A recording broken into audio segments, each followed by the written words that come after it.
கற்பாசரணம். கற்பன் திருவடியே சரணம். கற்பன் அடிமை சாமிஜி.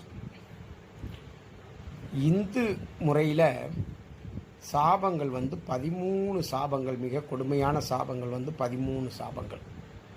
அந்த 13 சாபங்கள் என்னென்னு பார்த்துடலாமா?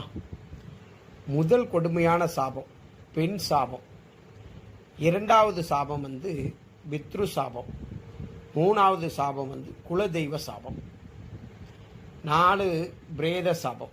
5 பிரம்மா சாபம். 6 சர்ப்ப சாபம். 7 கோ சாபம், அதாவது பசு சாபம். 8 பூமி சாபம். 9 கங்கா சாபம். 10 விருட்ச சாபம். 11 தேவ சாபம்.